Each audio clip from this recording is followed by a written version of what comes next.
Hey, it's Mark with Mark's Virtual Real Estate Channel. We're back with another video, and today we're talking about upland and if it's better to build a bunch of structures at once or one structure at once. And I'm going to kind of bring in some of my real life real estate experience to give my opinion on this and how we handle doing multiple flips at once in real life. So, of course, we love the likes, shares, comments. Keep those coming. We're almost to 1,000 subscribers, so love to see new subscribers. We're in the middle of some upland lazy node contest. So if you haven't seen that, check out my previous video to get entered into that contest, because you can still do that, assuming you've watched this video fairly soon after it was released. Otherwise, we have lots of new contests coming up as well for that to help people build properties as well. All right, like I said, I have a real estate channel as well. So, and I go over my flips, rentals, commercial properties on that channel. Last year we did 16 house flips. The year before that I think we did 15. The year before that I think we did 26. So we do a lot of flips. In my career I've done over 230 house flips. And that's doing rehabs, not wholesaling, not just flipping contracts, but that's actually buying, repairing, and selling properties. And so I've learned a lot about real estate in real life. And upland has a lot of similarities to that. Some differences, some similarities, but you can build an upland. You use spark instead of labor and materials like you do in real life. You can collect rent in upland. So that's all fun and nice, but it's slightly different than real life where many more things can go wrong, right? So right here's Neponset. This is one of our lazy nodes, so I own lots of properties here. We've been building in here. This is where our community build contests are. And have lots of videos about the nodes and how they work if you're interested. Basically, a lot of us just get together, build properties, buy properties, and it's been a lot of fun. So I have a property here, which is my first, large townhouse I've ever built. Every other property has either been a ranch or a small townhouse. And so this took me a while to complete. There it is. It's all done. And I'm a very impatient person. So I don't know if I like building the bigger buildings just because it takes so long. They do look cool. And you can see this area is really taking shape here. And what I'm probably going to do is build another one right here just to keep this area growing, because I think it will look really cool just to have more properties here. But what I really want to talk about is when I decide to build, do I want to build one property here and focus on it? Or do I want to build 10 properties at once and do them all at once? So let's see, if we were to click on this, build a property, we can see if I build just a regular, that's a big townhouse, it'll take me 2,600 spark hours to build that big townhouse. If I build a ranch house, it takes me 1,100 spark hours. So that means if you have one spark dedicated to it, it'll take you 1,100 hours to get that done, which is, let's see, 1,100 divided by 24 hours in a day, 45 days. And then if you build, a bigger townhouse, and you divide that by 24, that'll take you 108 days, much longer. If you have a small townhouse divided by 24, that'll take you 39 days with one spark. So they're much faster, easier to build. Apartment buildings take much longer. The mansions take much longer. So that's why I like small townhouses, because we can do them quick and easy and see results fast. But getting back to, should you build lots of them at once, or should you build just one at once? And in real life, I think we have 13 flips going right now, and it can take a lot of cash to do each one of those flips. And so we have some contractors who are working on properties who want to do like 3 at once. They kind of get bored doing one property. There's a lot of mental strategies and ideas that go into finishing a project, where it gets hard to finish a project when you get close to the end. We kind of sabotage ourselves sometimes, and you want to jump to something else and move to something else different. But that really does me no good. And in fact, it really hurts my real life business to jump around to projects, because we have so much money tied up in a property. So if we buy a regular flip, we might pay $300,000 for it. We might have $50,000 of repairs into it. We're paying property taxes, we're paying insurance, we're paying financing costs. We probably have another $25,000 of my own cash into that deal. And we've got, $75,000 on top of the amount we paid in that property. And so, if I've got 10 flips going, that's $750,000 I've gotten cash for carrying costs, expenses, repairs out on those properties. That's a lot of money. Now, if we're doing them all at once, it might take me 9 months to get every single property done. Maybe 6 months if we're doing really well, which rarely happens. So you buy 10 properties. I know this is very simplified. It doesn't work like that in real life, but you buy 10 properties now. You finish them all in 6 months. You get your $750,000 back all at once. Cool. But if anything goes wrong, it takes 9 months. You've got all that money out there for 9 months.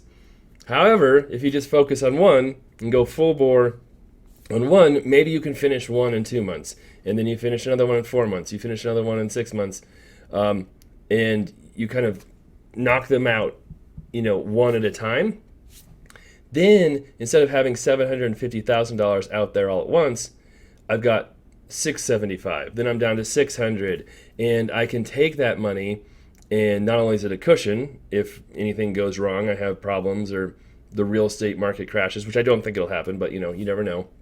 I have this money coming in, and I can use that money to go buy more properties, right? So I can, sell a property quickly, take that money, buy a new property, then focus on the next property, kind of keep them going, in a snowball type fashion.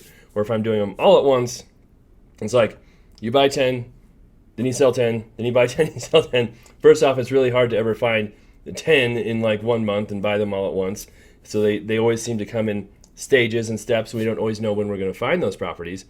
And then 2, that's just so much money to have tied up, and trying to sell properties all at once usually isn't a good thing either if you're all in the same market, because you might be cannibalizing yourself by having too many properties for sale.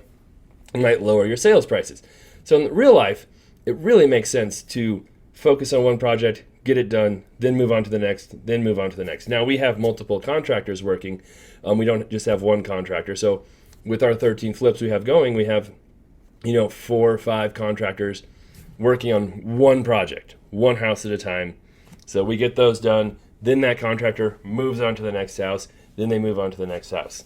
So how does this all relate to Spark and Upland? Well, I've seen a lot of people comment in our Discord channel, and we'll link to that below if you want to join our Discord. There's tons of great information on there about how they're spread thin. They've got 5 builds going at once.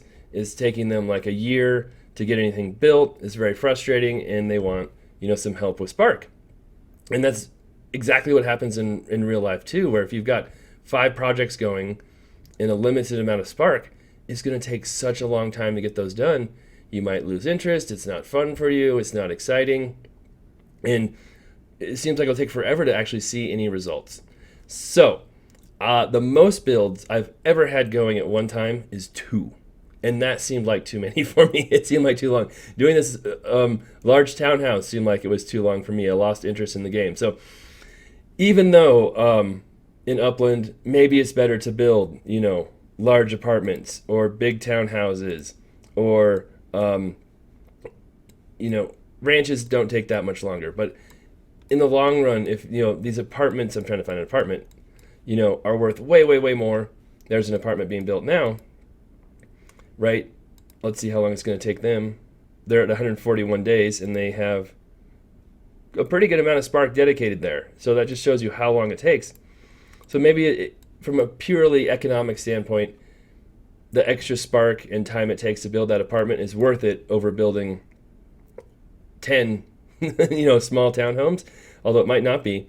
The time and frustration and just loss of interest in the game from doing that isn't worth it to me. Maybe it's worth it to you. Maybe it's worth it to you to have those apartments and big apartments and the economics of it. But to me, I am very impatient. I want to see things done quickly.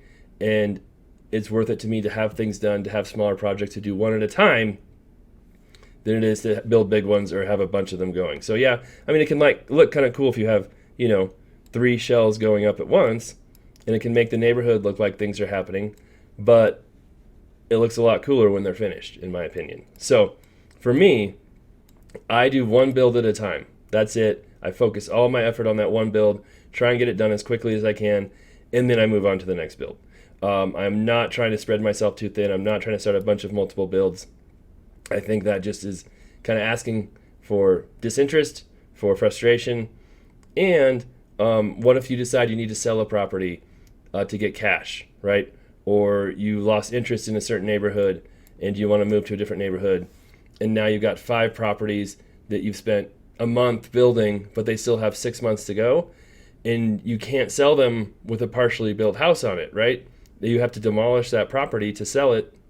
You can only sell a property if it's got a completed structure or if it's got no structure at all. So now if you need money, you want to sell, you lose interest in that place, either you have to wait 6 months for it to be finished, or you have to demolish that structure and waste all that time you used building it. Now, you can lower all your spark dedication on some properties and raise it on one, which is actually what I would suggest you do if you have multiple builds right now. If you've got 5 builds going, I personally wouldn't have, 0.2 spark on each of them. I'd have the minimum 0.1 or 0.01 or whatever they let you do. I'm not exactly sure. The minimum on 4 of them, and the most you can do on one of them, and focus on finishing that one first, then move on to the next, move on to the next, move on to the next. That's my strategy for building, and I think it gets things done quicker and faster. And if problems come up, you decide not to build, you need to sell stuff, then you're in a much better position as well to have finished properties you can sell instead of having a bunch of half-finished properties that you can't do anything with. All right, so that's my theory on building, on what I think you should do.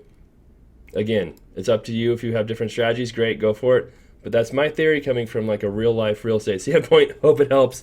Like I said, we'll have these contest announcement coming up soon. If you haven't joined yet, check out my very last video, contest number 7. If it's been a few days and you've seen this video, we'll have new contest announcements coming up for 8, 9, 10, 11, 12, all those coming up here soon.